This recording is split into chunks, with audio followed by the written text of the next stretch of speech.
All right, YouTube, welcome back to the Reality Check YouTube channel. We have got a lot of ground to cover today. As you'll remember last time, we were talking about the release of these secret Twitter files that Elon's been dropping. Well, over the last 48 hours, part 3 and part 4 have dropped. So without further ado, we're going to start covering this verbatim. I'm sure some of you have heard some of this on the news, but I want to go through it step by step and let you guys actually see it for yourself for those that can't, and kind of offer some commentary as far as what I'm seeing and as far as how all the pieces are fitting together. So without further ado, we're going to get right into it. Let's go over here. Okay, this is from Matt Taibbi this time, the guy who dropped the first round of files, right? This is Thread 1, the Twitter files, the removal of Donald Trump, Part 1, October 2020, January 6th.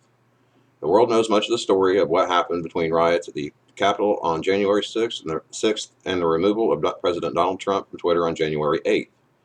We'll show you what hasn't been revealed, the erosion of standards within the company in months before January 6th decisions by high-ranking executives to violate their own policies and more against the backdrop of ongoing documentation interaction with federal agencies. This first installment covers the period before the election through January 6th. Tomorrow, Schellenberg, MD, which is what we're going to cover next, on Part 4, will detail the chaos inside Twitter on January 7th. On Sunday, at Barry Weiss will reveal the secret internal communications from the key date of January 8th. So we've got even more coming today. This is Sunday, and Barry Weiss is supposed to drop something later on today at some point, which may have already dropped and I haven't found it yet. But we'll take a look here before this video is over and find out. Whatever your opinion on the decision to remove Trump that day, the internal communications at Twitter between January 6th through January 8th have a clear historical import. Even Twitter's employees understood in the moment it was a landmark moment for the annals of speech. Let's take a look at the picture. Is this the first sitting head of state to ever be suspended? Doesn't say who it's from or where, but it's been redacted some here. So what was that? Number 6. As soon as they finished banning Trump, Twitter execs started processing new power. They prepared to ban future presidents and White Houses, perhaps even Joe Biden. The new administration, says one exec, will not be suspended by Twitter unless absolutely necessary. There they have it. It doesn't tell you which exec, but as stated in our rules and policies, if it is clear that another account is being used for the purposes of evading a ban, it is also subject to suspension.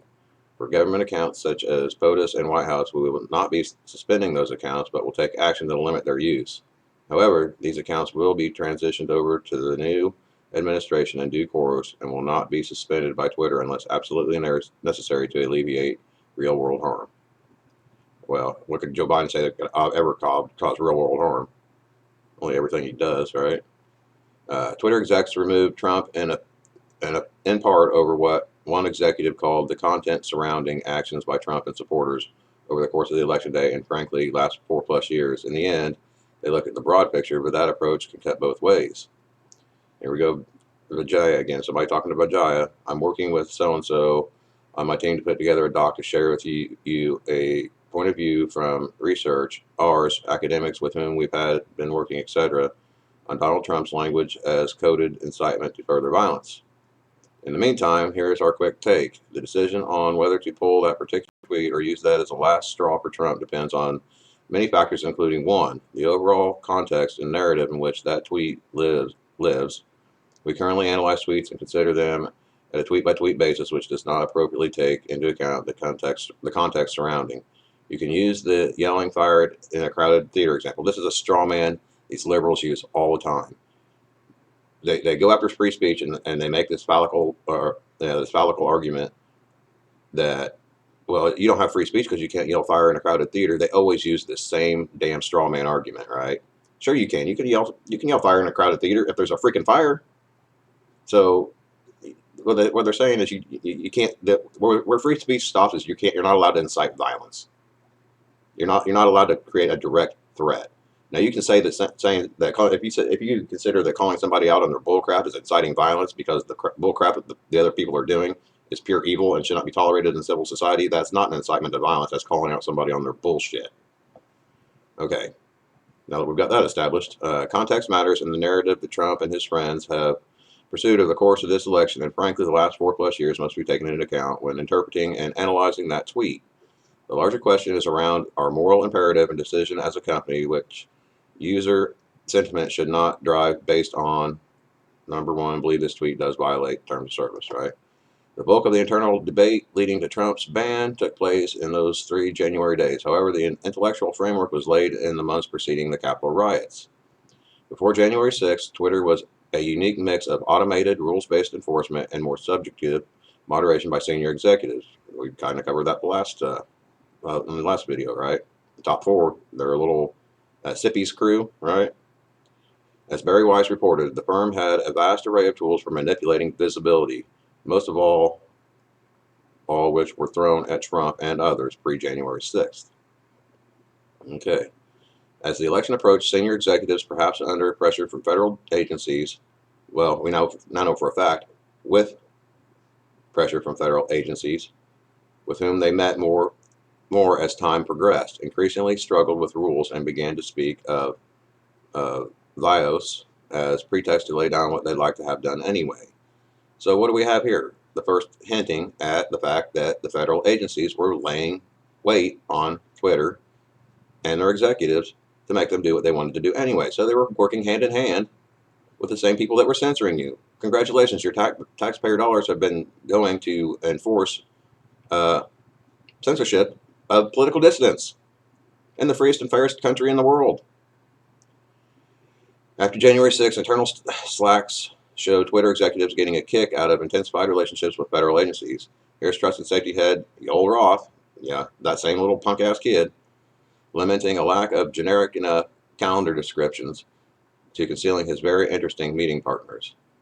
Says, it happens I'm a bigger believer in calendar transparency, but I reached a certain point where my meetings became very interesting to people and they weren't meeting names generic enough to cover anyway, let me know. Very boring business meeting. That's definitely not about Trump. They're trying to be coy or cocky, right? Pretty much. Definitely not meeting with the FBI, I swear. Yeah. Their arrogance is what's going to really get them busted, because these people all have an arrogance problem. A certain they haven't been held to account, so they just keep getting more emboldened, which is going to make them screw up more and more because they're not very smart. It says these internal reports are based on searches for docs linked to prominent executives whose names are already public. They include Roth, former Trust and Policy Chief Vijaya Gotti, and recent plank walk Deputy General Counsel and former top FBI lawyer Jim Baker. So you've got a former FBI lawyer, right, covering them as far as what they'll release when they're subpoenaed, and you've also got the FBI leveraging them on what to say when they do it. So it's a CYA. It's an unspoken CYA. What it really is criminal conspiracy in my mind, but I'm not the one going to be prosecuting these fools. Hopefully somebody will. One particular Slack channel offers a unique window into the evolving thinking of top officials in late 2020 and early 2021. On October 8th, 2020, executives opened a channel called US 2020 XFN Enforcement. Through January 6th, this will be home for discussions about the election-related removals, especially ones that involved high-profile accounts, often called VITs, or very important tweeters, right? It says, hello everyone here. Starting tomorrow, October 9th until November 15th, this channel will be used for the following reasons related to the U.S. 2020 elections. Trends identified that require scaled investigations, high-profile accounts, escalations that potentially require PII soft interventions, scalable solutions require blah, blah, blah, all these other little bullshit reasons why they want to censor people, right? There was at least some tension between safety operations, a larger department whose staffers used a more rules-based process for addressing issues like porn, scams, and threats, and smaller, more powerful cadre of senior policy execs like Roth and Gotti, right? It's been rumored, and I don't have the solid numbers to prove it, but according to Elon, he's removed more porn sites off of Twitter in the last 2 months than Twitter has in the last 4 or 5 years, right? So they were going through the motions, and here's the real kicker. When you really start looking into this, one of the people that was supposed to be removing these child porn people off the Twitter is related to none other than John Podesta. Yeah, that John Podesta. You all know why I'm saying that name. It goes without saying. I'm not trying to get this video taken down, but if you don't know, look into John Podesta. He's a dandy for sure, to put it mildly. The latter group were a high-speed Supreme Court of moderation issuing content rulings on the fly, often in minutes and based on guesses, gut calls, even Google searches, even in cases involving the president. And there's a post from Trump that says, breaking news, 50,000 Ohio voters getting wrong absentee ballots. Out of control, a rigged election. On Friday, October 9th, 2020, claiming that there was a rigged election would be a violation, right? If the claim of fact were inaccurate, yes, but it looks like that's true. According to little smirking, what's his name? Yoel Roth, right? That little weasel. Okay, number 17. During this time, executives were also clearly liaising with federal enforcement and intelligence agencies about moderation of election-related content. While we're still at the start of reviewing the Twitter files, we're finding out more about these interactions every day. Number 18, Policy Director Nick Pickles. That's a new name we haven't heard yet. Mr. Nick Pickles. I can't forget that one, right? Is asked if they should say Twitter detects misinfo through ML, human review, and partnerships with outside experts. The employee asked, I know that's been a slippery process. Not sure if you want our public explanation to hang on that. Okay, I'm not going through all these dang emails. You can go through this. This is Matt Taibbi on Twitter. If you want to go through and read all the dang deals, there's a crap ton of posts, so I'm trying to not have a 2-hour video here. Number 19, Pickles quickly asks if they could just say partnerships. After a pause, he says, example, not sure we describe the FBI DHS as experts. Let that sink in. And this is Nick Pickles right here. So I don't know if you can, I'm going to zoom in here a little bit where you can see this fellow's face. Another one that's been so far unnamed, right? Not sure that the FBI or DHS are experts, which the FBI are actually, I kind of partially agree with that in a way, or in a sense. Number 20, this post about the Hunter Biden laptop situation shows that Roth did not only meet weekly with the FBI and DHS, but with the Office of the Director of National Intelligence. So that's three-letter agencies putting their thumb on the damn on the discourse of the citizenry, right? I get it. Twitter's never claimed to be a damn public platform. They've always consider themselves a private business or whatever, right? But they also have Section 230 protections, which is actually enabling them to censor and not be sued for it. They can basically, what Section 230 is supposed to do is to alleviate these social media companies from being responsible. If I go out and say something like, say I get on here and I'm Kanye and I'm out here saying racist crap about Jews, right? That's to protect it needs to like protect Twitter from being sued for something somebody else said, basically. But they're using that and abusing that because they're using it to have a shield to editorialize and put their finger on the discourse up to the point of banning the former president. 21, Roth's report to the FBI, DHS, and DNI is almost farcical in its self-flagellating tone. Well, that seems to be a kind of a pattern with this cocky little arrogant kid. We blocked the New York Post story and then unblocked it, but said the opposite. Combs is angry. Reporters think we're idiots. In short, F my life. Or, F my life. Reporters think we're idiots. Well, why would they think you're idiots? Because you freaking are, evidently. 23. Some of Roth's later slacks indicate his weekly confabs with federal law enforcement involved separate meetings. Here, he goes to the FBI and DHS, respectively, to go first to an Aspen Institute thing, then take a call with Apple. This is Yoel Roth again. He says, hey there, I have to miss the FBI and DHS meetings today. Unfortunately, I saw you're on the invites for both as our site policy. Can you give me a quick readout of, is there anything interesting that comes up? And this is Patrick Colin, another name, probably one of his little lackeys. He says, sure thing, I hope that everything's okay. He also comes back and says, yeah, I just have conflicts at both times, an Aspen Institute thing this morning on vaccines that I have to be present at, and then a call with Apple to avoid us getting kicked out of the App Store during the DHS one. Ah, those both seem very important, says Colin. All right. Here, the FBI sends reports about a pair of tweets, the second of which involves a former Tippecanoe County, Indiana counselor and Republican named John Basham. This is John Basham right here.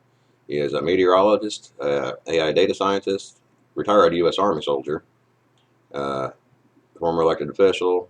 Right. He's been on TV and with Sean Hannity, it looks like. So he's a political name, right?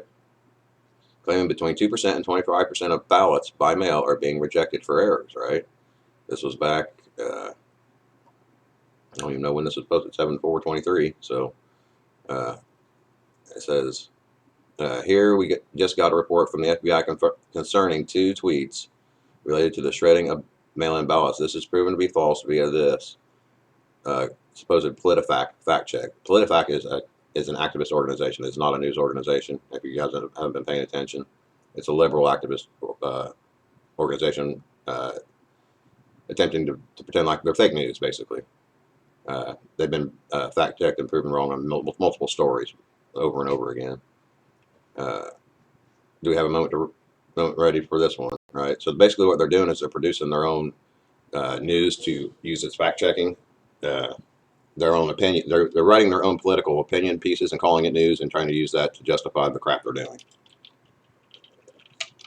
Facts be damned, basically. Let's go on to down here. We are on. There's a kind of a follow-up to that. It says Democrats are in complete panic as their massive push for vote by mail is backfiring on them. 2 things are unfolding. An unexpected number of registered Republicans are returning ballots. So between 2% and 25% of ballots are ballots by mail are being rejected for errors. So let's assume for a second that this is accurate, right? This is the information he's getting. Let's just assume that it's accurate, right? So if an unexpected number of registered Republicans are returning mail-in ballots, right, then why are between 2% and 25% of the ballots being rejected for errors?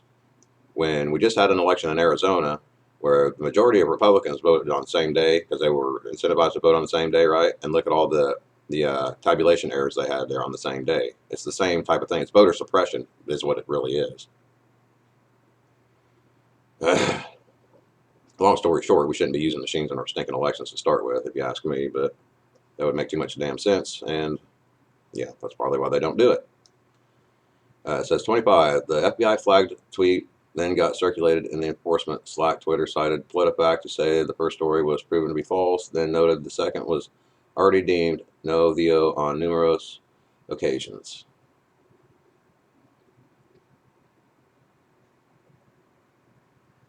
'26. The group then decides to apply a learn how voting is safe and secure label because no one commenter says it's totally normal to have a 2% error rate. Roth then gives them the final go-ahead to the process initiated by the FBI. So the process was initiated by the freaking FBI, right? Who the hell are they? Are they the arbiters of truth now? So the FBI is. So they've been talking about standing up this. You seen the thing with the little supercalifragilistic idiot fucking minister of truth they try to come up with, right? Why do they need that when they've already got the FBI and the 3-letter agencies doing the same damn thing? Can't make it make sense because it doesn't. Number 27. Examining the entire election enforcement Slack, we didn't see one reference to moderation requests from the Trump campaign. The Trump, White House, or Republicans generally, we looked, they may exist. We were told they do. However, they were absent here.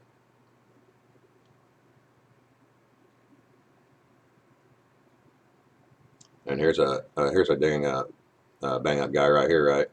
I don't know who this guy even is. Probably a bot. Yeah, he's got like 27 followers. He's just somebody with fucking something with a big mouth.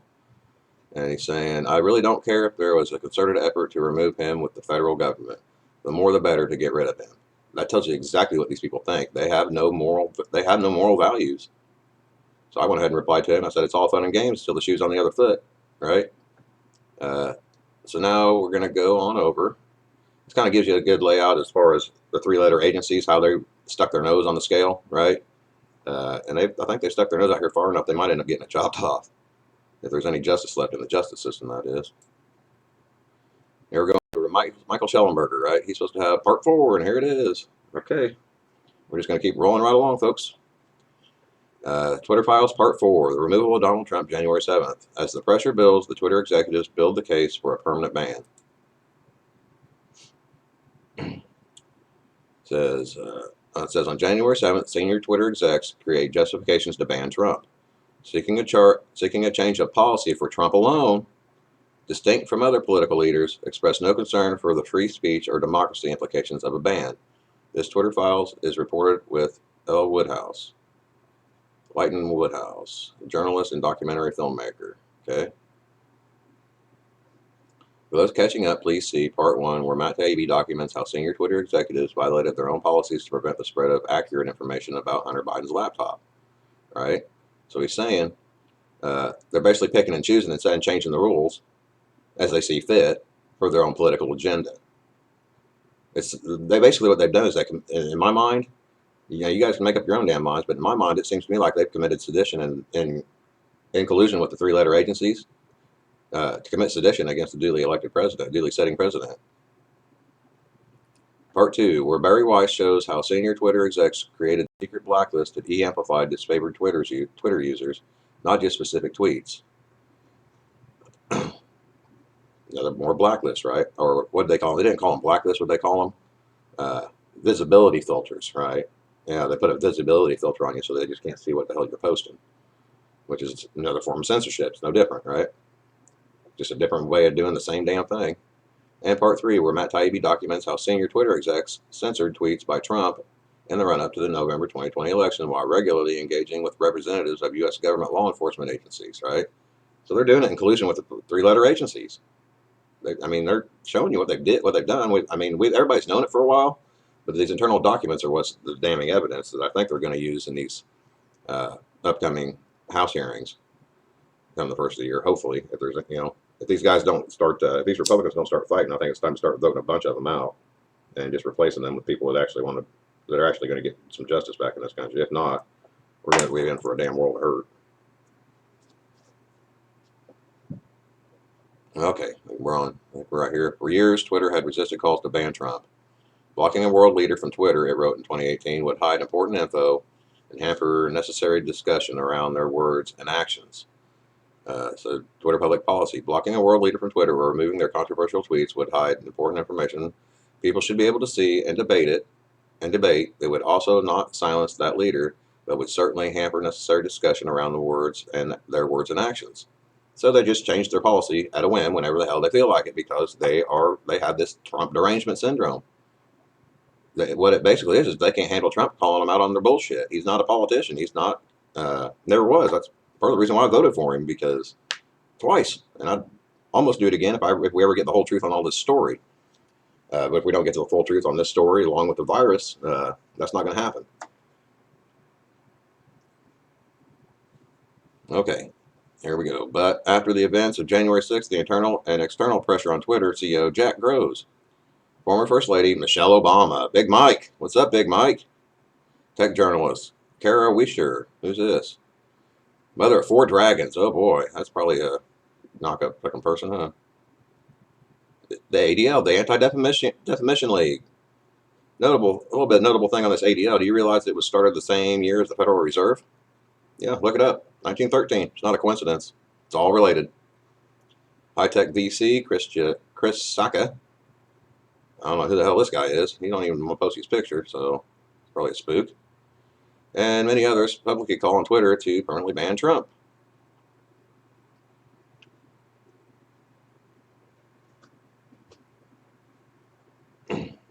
Yeah, we can look at a couple of these. There's some examples, right? Here's this Chris Sacca. Oh, he finally showed his picture on this one, huh? You've got blood on your hands, Jack and Zuck. For 4 years, you've rationalized this terror, inciting violent treason. It's not a free speech exercise if you work at those companies. It's on you, too. Shut it down.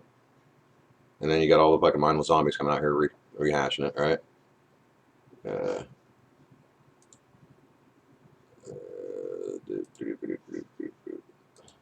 There's another one here. this one says.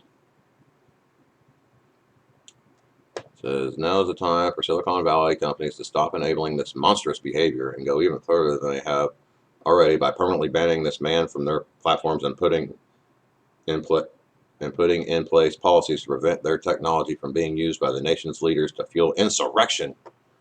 Yeah, see how these little clowns work? If that was an insurrection, that was like the worst insurrection in American history. Oh yeah, they tried to insurrect the federal government with a bunch of flags.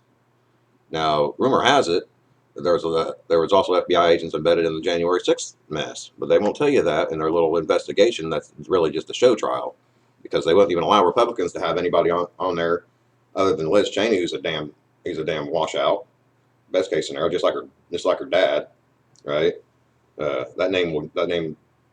These idiots have ruined their last names. I mean, they put a stain on their family names for generations to come, and it's sad that they're that damn corrupted that they would risk their family name all for political aspirations. That to me is just pathetic. Okay, this one says Dorsey was on vacation in French Polynesia the week of January 4th through 8th. He phoned into meetings, but also delegated much of the handling of the situation to senior execs, Yoel Roth, Twitter's global head of trust and safety, and Vijaya, the other Marxist, head of legal policy and trust. As context, it's important to understand that Twitter staff and senior execs were overwhelmingly progressive. No kidding, overwhelmingly progressive. And they're not, see, that's the problem too. We keep calling these people and they keep calling themselves progressive. They are not progressive, they are regressive. I mean, you're literally talking, we're dealing with people that are the party of Jim Crow, slavery, and every other stain that's ever been perpetrated on our country. If you know your damn history. If you don't know your history and you're voting Democrat, you need to look in a damn history book, because you don't have any idea what you're actually supporting historically. And they're the same party today as they were back then. They haven't changed anything other than their tactics. In 2018, 2020, and 2022, 96%, 98%, and 99% of Twitter staff's political donations went to Democrats. So, what is this platform? Or what was it before Elon bought it? 99% liberal. So, you tell me this wasn't a political hit job. You tell me this wasn't outside the norms of normal politics. This was about a seditious act. 11. This system wasn't balanced. It was based on contracts, because Twitter was and is overwhelmingly staffed by people of one political orientation. There were more channels, more ways to complain, open to the left, well, Democrats, than the right. And here you see the percentages, 99, 98, 96, right?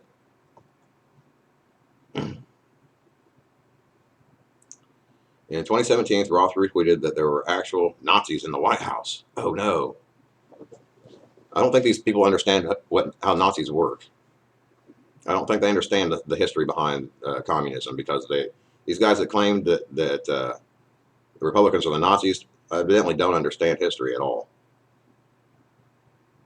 Either that or they understand history and they're just trying to twist it for their own political means, like they twist everything else they touch. These people have a mental disorder or something. I don't know what else to call it. I think a lot of it, in all honesty, is the same problem that a lot of Republicans have that are supporting a lot of these rhino candidates. They've been brainwashed. The liberals have been brainwashed by the mainstream media, the three-letter news agencies, which is not a coincidence that they're three letters: CBS, ABC, right? CNN. It's not a coincidence that these are three-letter agencies, just like the FBI, CIA, NSA. Do you think that's a coincidence? That's a government thing. That's a government thing. And anybody that's been in the military, anybody that's worked in the government knows that's I forget what you call them, but it's a thing that's used for all these agencies, because there's a million different names for all this mess, all the bureaucracy, right? And it's kind of a way to keep all that stuff straight. In addition, in April 2022, Roth told a colleague that his goal is to drive change in the world, which is why he decided not to become an academic. Well, obviously, he's not very smart. He probably couldn't have made it as an academic anyhow. He's pulling this kind of stupid crap.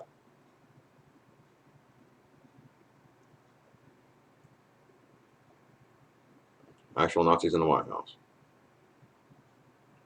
Now, who's inciting what here? Now, how do you rectify that? In 2017, Roth tweeted that there were actual Nazis in the White House. Now, you remember the Summer of Love, where we had a bunch of Marxist communists trying to burn down the White House and trying to burn down St. John's Church? You telling me this isn't an incitement to violence? You talk about hypocrisy. The hypocrisy is not lost on me. It's bold-faced right in your face. On January 7th, @Jack emails employees saying Twitter needs to remain consistent in its policies, including the right of users to return to Twitter after a temporary suspension. After Roth reassures an employee that people who care about this aren't happy with where we are, we got down here, it says, Jack's emails have been fine, but ultimately I think people want to hear from Vijaya or Dell or someone closer to the specifics of this who can reassure them that people who care about this are thinking deeply about these problems and aren't happy with where we are. A few engineers have reached out to me directly about it, and I'm chatting with them, but it's so clear that they just want to know that that someone is doing something about this, and it's not that we're ignoring the issues here.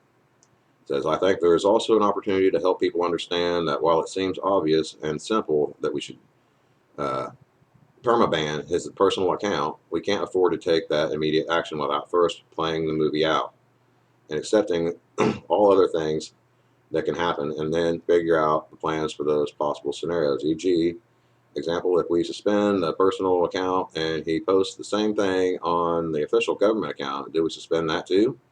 People can be forgiven for not thinking beyond the thing that's immediately in front of them, but Jack Vijaya Dell, you don't have the luxury of just pulling the trigger without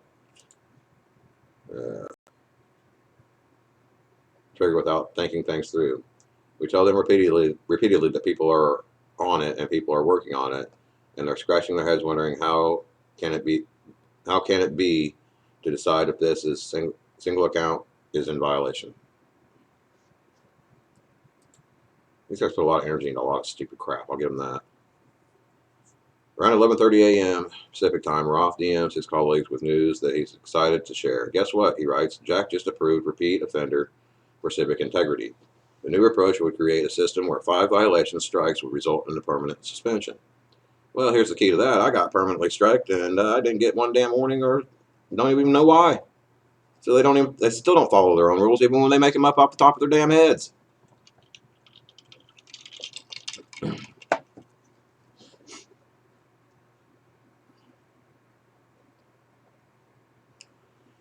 Progress, exclaims a member of Roth's trust and safety team. The exchange between Roth and his colleague makes clear that they had been pushing @Jack for greater restrictions on the speech of Twitter, on the restrictions on speech Twitter allows around elections. The colleague wants to know if the decision means Trump can finally be banned. The person asks, what does the incitement to violence aspect change that calculus? Roth says it doesn't. Trump continues to just have one strike remaining. Said Roth's colleague's query about incitement to violence heavily foreshadows what will happen the following day.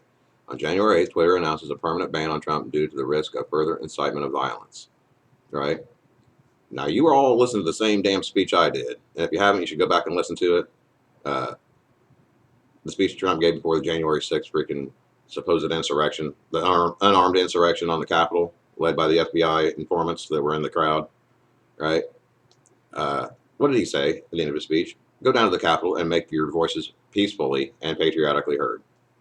Did he say go down in there and tear up the damn Congress? He didn't say any of that. But these people want to make you believe that crap, and they keep repeating it on the mainstream media so that the waterheads and the soft-minded amongst us start to believe it. It's not what happened. It's not factually true. And they ran a 2 or 3 month show trial here in Congress, led by Liz Cheney and a bunch of other globalist scumbags, to try to make you believe it. It says on January 8th, Twitter says its ban is based on specifically how Trump's tweets are being received and interpreted. But in 2019, Twitter said it did not attempt to determine all potential interpretations of the content or its intent. The only serious concern we found expressed within Twitter over the implications for free speech and democracy of banning Trump came from a junior person in the organization. It was tucked away in a lower-level Slack channel known as Site Integrity Auto. This might be an unpopular opinion, but one-off ad hoc discussion like this that doesn't appear rooted in policy are IMHO a slippery, or in my honest opinion, a slippery slope. This now appears to be a fiat by an online platform CEO with a global presence. Here we go again, a global presence that can gatekeep speech for the entire world. Huh.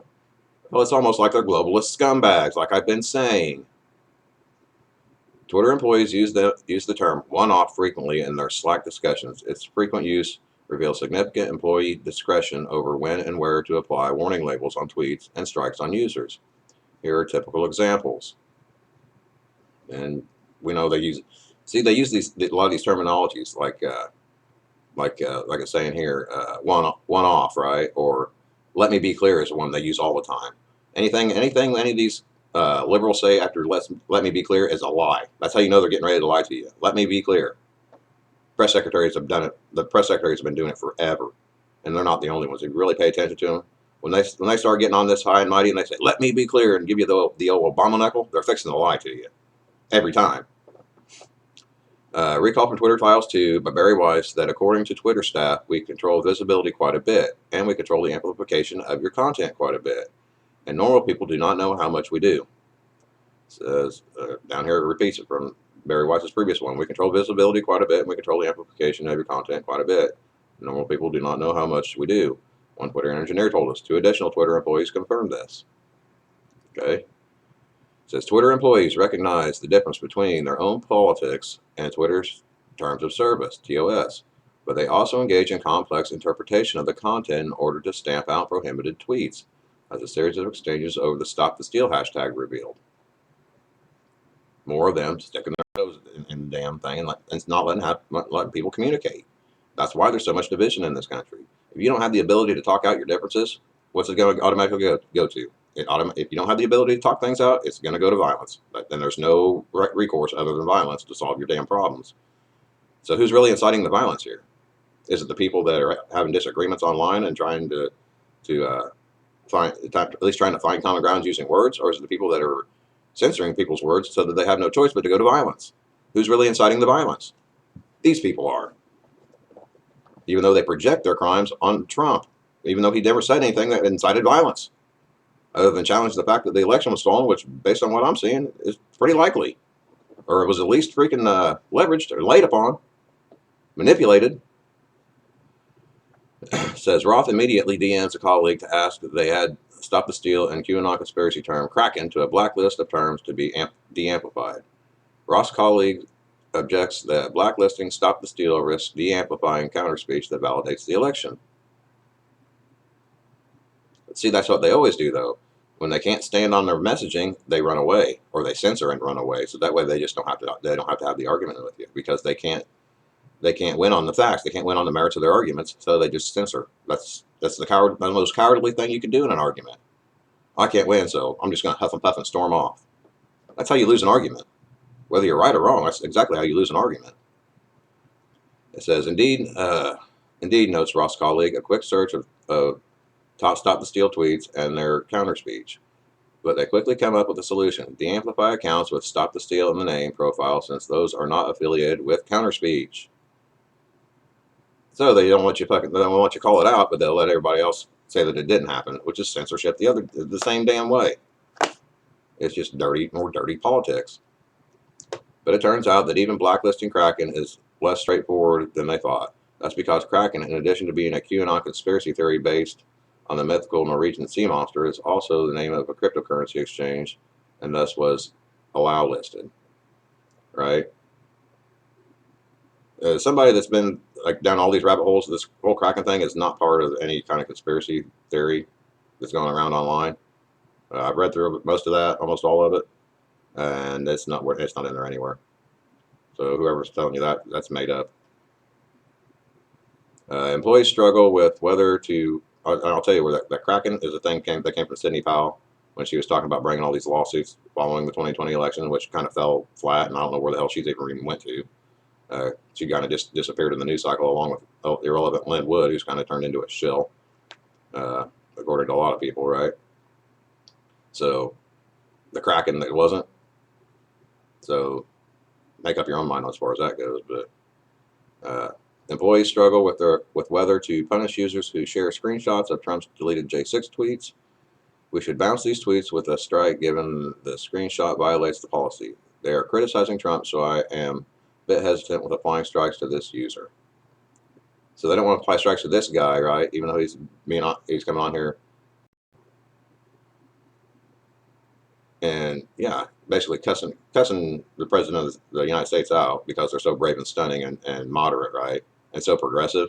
This is a progressive statement right here if ever I've heard one, right? These people have no sense of decency. But then they expect you to be decent with them and PC with them, and they get their safe space. And no, they don't. It says, what if a user dislikes Trump and objects to Twitter's censorship? The tweet still gets deleted, but since the intention is not to deny the election result, no punishing strike is applied. If there are instances where the intent is unclear, please feel free to raise.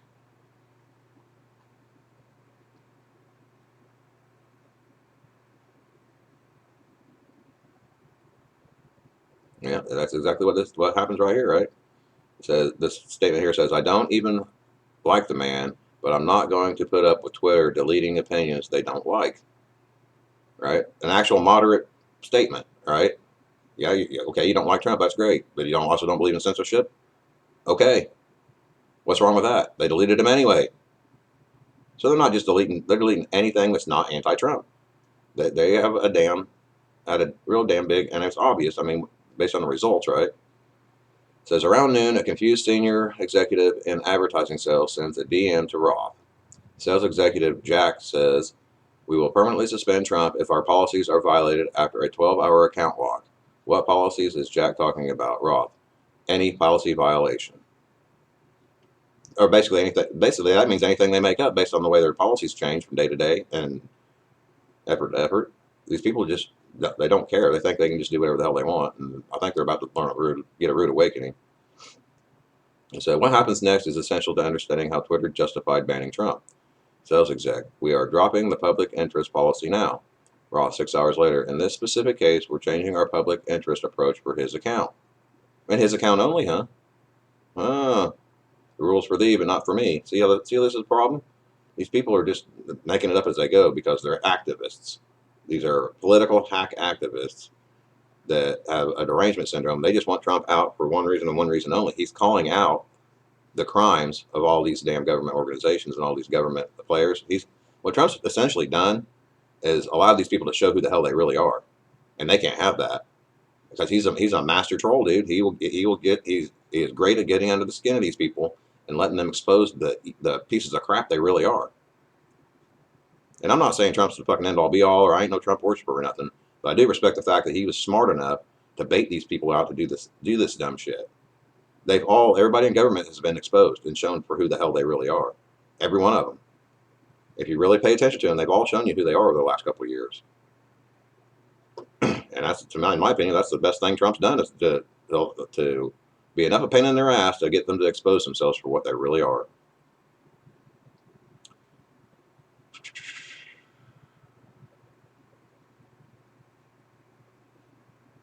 The ad exec is referring to Twitter's policy of public interest exceptions, which allows the content of elected officials even if it violates Twitter rules, if it directly contributes to the understanding or discussion of a matter of public concern.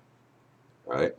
Roth pushes for a permanent suspension of Rep. Matt Gaetz from Florida, even though it doesn't quite fit anywhere. Duh.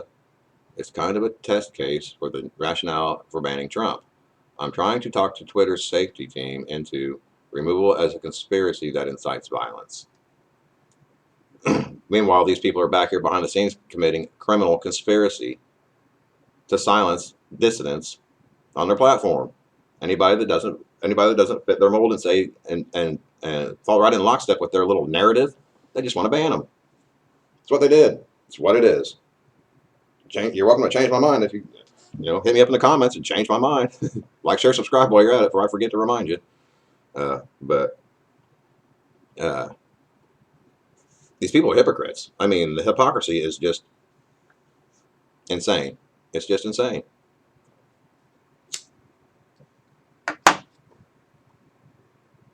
Here he is. Yeah, SB and SI are working on that. It doesn't quite fit anywhere, duh. but I'm trying to talk safety into treating it as incitement.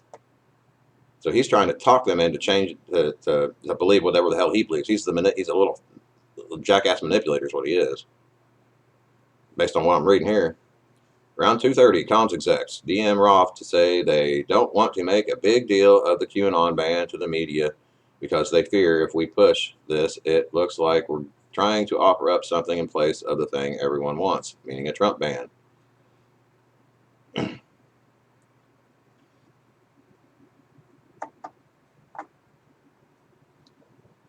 What's not? Well, I'd like to know is what this QAnon ban thing is, right? Everybody's heard of this whole QAnon thing, right? Well, there's no such thing as QAnon. There's Q, which is an anonymous poster that was posting on 4chan and 8chan and left a bunch of information detailing alleged government conspiracies and stuff. And then there are anons that have researched it, corroborated a large portion of it, and have been posting on social media for the whole world to see. And that's what they really hate, to be called out on their crap. If it wasn't true, if the facts weren't true, they would rebut them logically and not just try to censor and ban things, right? Why would they do that if they could prove that they weren't doing what they were being claimed to be doing? Why have none of these so-called people have? How come none of them have sued anybody for posting these kind of things? If what these people are posting online, right, everywhere, all over the place, all the time, right? How come there's no defamation lawsuits out against QAnon? How come there's no defamation lawsuit out against whoever this Q guy was posting anonymously on these channels? You think the law can't subpoena and figure out who the hell that was? Exactly. They don't want to know. They don't want to ask that question for a reason. It says part 2, where Barry Weiss shows how senior Twitter execs created secret blacklists to de-amplify his favorite Twitter users, not just specific tweets. We remember the blacklist, right? And part 3, where Matt Taibbi documents how senior Twitter execs censored tweets by Trump in the run-up to the 2020 election while regularly engaging with representatives of U.S. government law enforcement agencies, right? Talked about that in the last set of posts. Basically leveraging the 3-letter agencies to go in and pressure the damn corporation, creating what I would call a domestic information complex. No different than the military-industrial complex, right? And there's another one going around these days, the medical-industrial complex, which is what we just went through with this damn virus. This is all government-sponsored corruption, the whole lot of it. That's why the country's in the state it's in now, because we've stood by and let these monsters just destroy our damn country. And they're not going to stop. Anything that's been proven in history is when the government takes power, they never give it up. They will only take more and more and more because the government doesn't fundamentally produce anything. All they can do is leverage force to take your shit. Anyway, for years, Twitter had resisted calls to ban Trump. Blocking a world leader from Twitter, it wrote in 2018, would hide important info and hamper necessary discussion around their words and actions. According to their own policy, right? We've done one over that. But after the events of January 6th, the internal and external pressure on Twitter CEO Jack grows. There we go again with, yeah, this may be getting repetitive here. I think we've already seen this one. I think we went on repeat here. I think we went through all of them. And then of course you got freaking memers memeing everywhere. Well, there's another alleged one I hadn't seen yet. According to this one, and fact check it yourself because this is the first time I'm saying it too.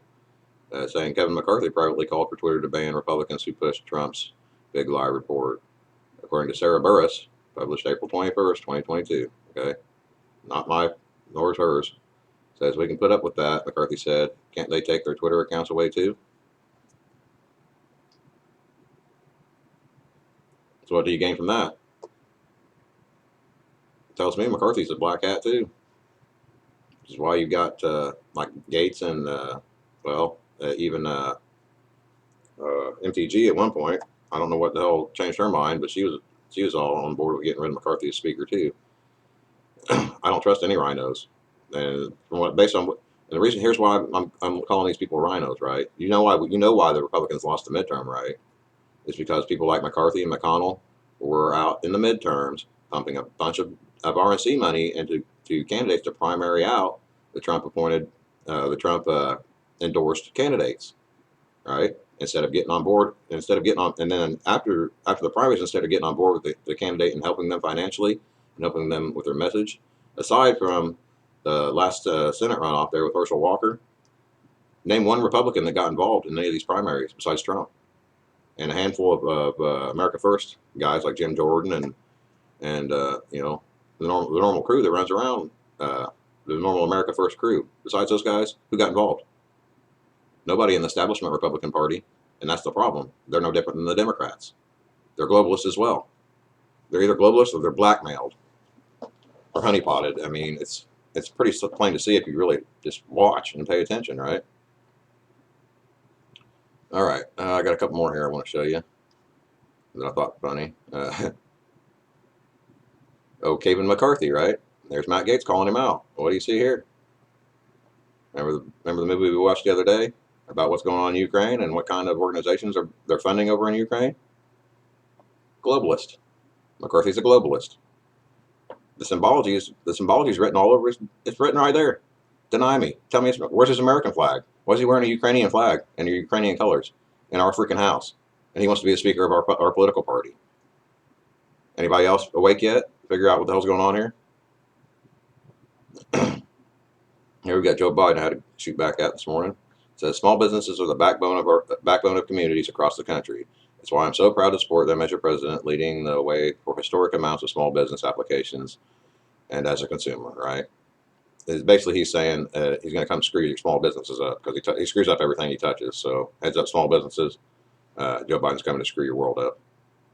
It's not like they didn't do enough damage during the summer of love when they burnt billions of dollars worth of small businesses down in these major cities.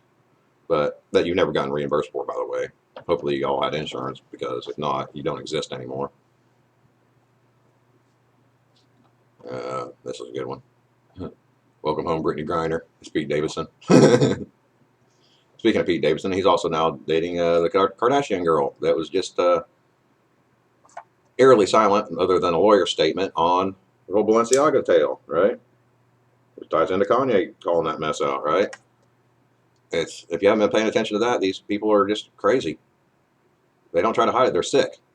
They worship the devil. That's really what it is. Look into it. Look at this guy. He's got Ruth Bader Ginsburg tattooed on his shoulder.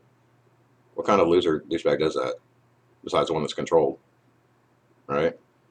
Elon Musk calling it out this morning. Said my pronouns are prosecute Fauci. I couldn't agree more.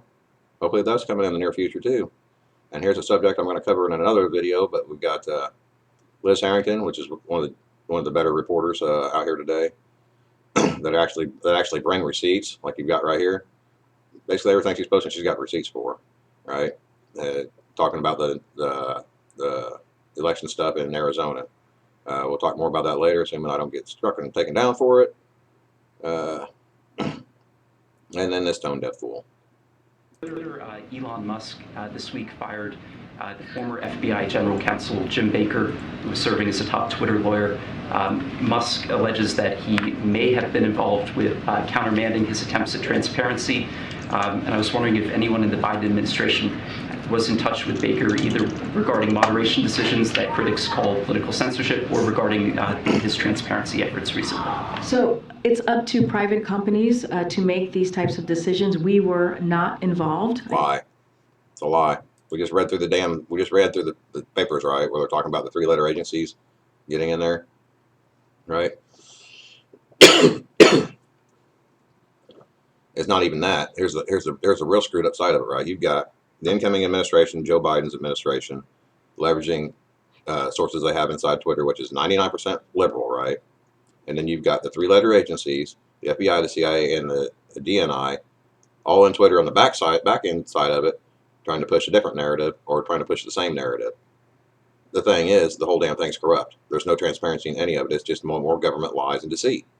And these people lie so effortlessly that it's sociopathic, in my opinion. These people just are not right in the head. Another one, Brittany with the beard, allegedly. Yeah. Here's another one you probably want to listen to. This is Pfizer CEO Albert Bourla is stepping down and now says the mRNA technology was not sufficiently proven when they launched. He said they convinced him, but he wasn't sure. He admits it's not safe.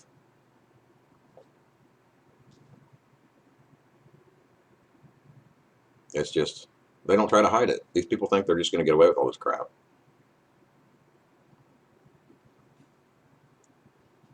Which is another reason, right out of the bat, why I decided not to take that damn experimental vaccine. Right? Big Pharma's not liable for any injuries or any injuries. They have immunity to be sued over this stuff. If you didn't know that, and if you're just now hearing this for the first time, you need to start paying attention a lot more, a whole lot more. Especially when people are trying to warn you. Don't be a guinea pig. And there's more. This is one James O'Keefe's covering about a private school in Chicago where basically they're teaching kids how to do all kinds of sexually immoral things. And guess what? They're doubling down on it. I mean, these people are sickos, flat out sickos. And here's one I do want you to listen to. This is Dr. Malone, right? Pay attention to Dr. Malone here. If you don't know who he is, he's one of America's frontline doctors. And he's also the inventor of the mRNA technique, right? Listen to what he has to say about it. Do you have the exact definition where it went from to what it became? We have the inventor of mRNA vaccines sitting right to my right here. Back that up a little bit. Robert? Probably couldn't hear the rest of it. David, do you have the exact definition where it went from to what it became? We have the inventor Senator Ron of Johnson, Dr. Peter mRNA McCullough, vaccines sitting Dr. Ryan Cole, right to my right here. Dr. Harvey Reich. Robert, is this vaccine or is it a gene therapy? As I've said repeatedly, it came out of a gene therapy research program.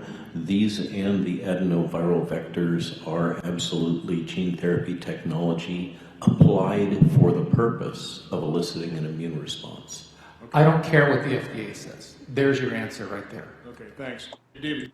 And there you have it. There's the inventor of the mRNA technology telling you that the vaccines they sold you as vaccines are not vaccines. They're gene therapy, right? I've been calling this out for years, but nobody will listen. And I can't just sit by and keep quiet when nobody wants to freaking listen. It's not like I'm trying to tell you what to do. I'm trying to tell you to think for yourself.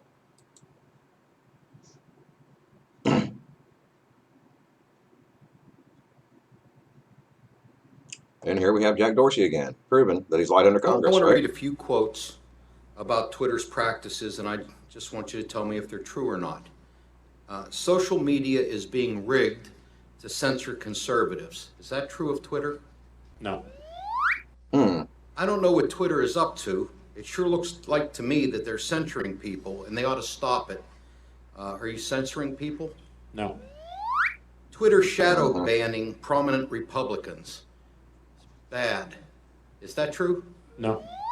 So these were statements made by Kevin McCarthy, the House Majority Leader, on Twitter, Devin Nunes on Fox News, and President Trump on Twitter. And I want to place those statements into the record, Mr. Chairman. That objection, right? They're in the record. He lied on the record, under oath. When's he getting arrested? If this was a Republican denying a subpoena or a Republican lying under Congress, they'd already be in Gitmo. Or probably some damn Washington gulag like the January 6th guys that are still being held there without freaking charges. This government is being ran as a banana republic. If you guys aren't paying attention to it, this crap will get out of hand quicker than you realize.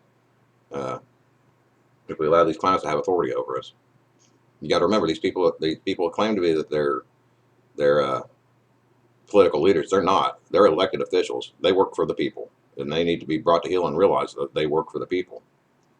So let's go back to full screen here, and we'll get out of this. That's kind of about the limits of what I'm going to cover for this video. This has already been kind of a lengthy one. All right, camera, quit dancing around. Come back here. Main takeaways is you've been lied to. If they're lying like this behind the scenes at Twitter, they're lying at this behind the scenes of CNN, behind ABC, behind all these agencies, right? If they, If you think that they're just doing it here, they're not doing it on Facebook, they're not doing it on YouTube, they're not doing it on all these other social media platforms and all these other mainstream media platforms, I got a bridge to sell you. The important thing to do is to remember you got to read through more than the headlines, and you have to start understanding that when you're getting information from certain sources, it's activists. They're political activists. Most of these, what claim to be news, and that goes for whether it be CNN or Fox News or anything in the middle, right? If you haven't seen there's a meme going around that's basically showing the commercials for all these organizations, right? And they're all brought to you by, surprise, Pfizer, right? That's not a coincidence. That is not a coincidence. They have dumped trillions of dollars into that corporation in the last few years over this virus mess, right? And probably the biggest money laundering scheme in my lifetime, probably American history, in all honesty. Maybe aside from the global war on terrorism, which how many trillions of dollars would they blow on that? Only to not find weapons of mass destruction and never get public accountability or any law and order for Osama bin Laden's alleged participation in the whole cover story behind that whole debacle, right?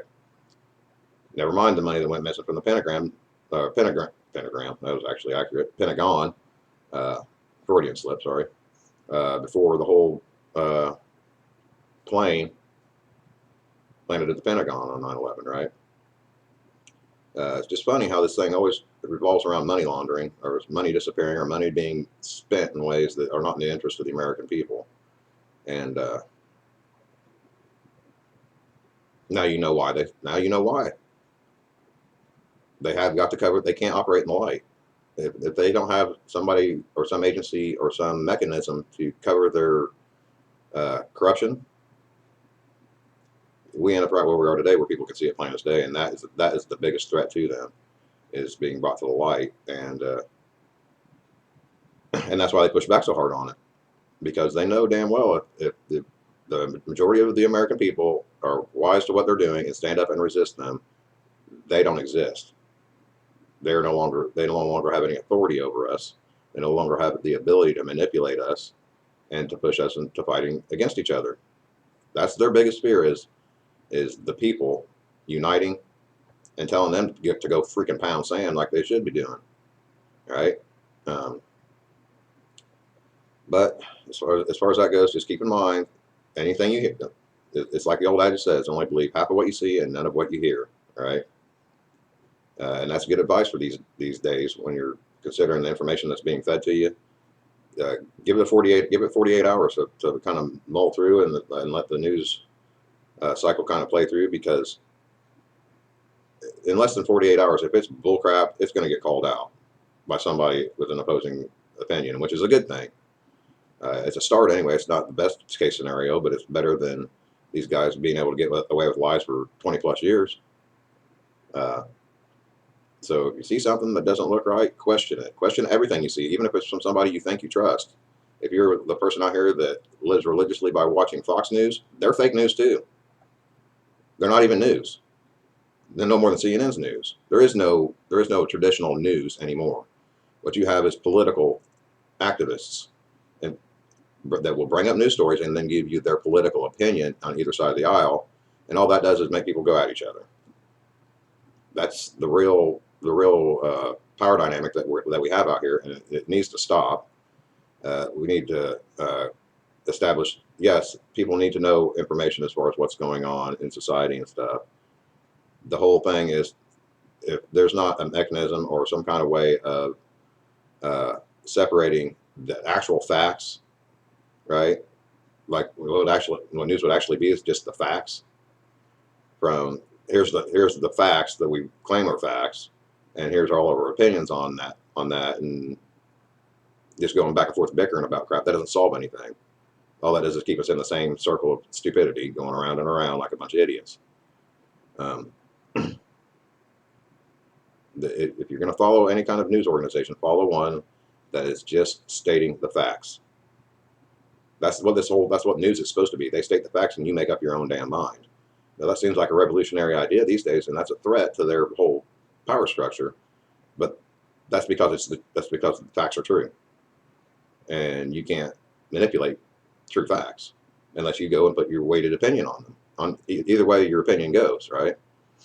So that'd be my kind of thing in the short term to keep you guys somewhat knowing what the hell is going on around you. But like I said, I've about spun my last wheel out on this video, and we'll get back with you on the next one. But until then, make sure to like, share, subscribe down below. And if you've got ideas for future videos you want me to see, tag me in the comments. And I'm always reading the comments. So I can see if you know somebody that might be interested in the content, share it with your buddies. And we'll try to go from there. My goal is to try to get, I've got to get about 4,000 watch hours and I think 1,000 followers, and then I can live stream. That's kind of my short-term goal over the next few months, to see if I can get up to that threshold, and we'll just kind of see where it goes from there. But I'm going to keep calling it out as I see it, and if you agree, great, and share the content. If you don't, hit me up in the comments. I'm not afraid to have my ideas challenged. That's how you find common ground. That's what the First Amendment's about. You know, it's about expressing your opinion and then hearing opposing opinions that are not censored, and then figuring out what's the truth. You know, if you're not willing to evolve on your opinions, then you're not much of a theologian. Not that I am either, but you get the point, right? But until next time, y'all stay safe out there. Keep your heads on a swivel. Remember that everybody's trying to manipulate you, and think for yourself. Until later, I'm out.